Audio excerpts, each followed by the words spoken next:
जब उद्धव ब्रज में आए, उद्धव ने नंद बाबा से पूछा, बाबा आप क्या काम करते हो पूरा दिन?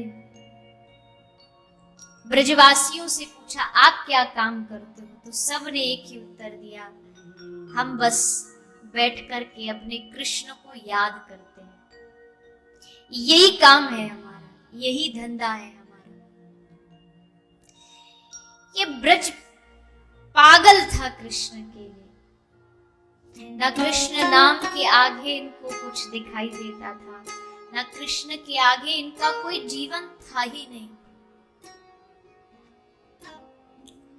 और उसी ब्रज में एक प्रेम की धारा बहती थी, बहती है,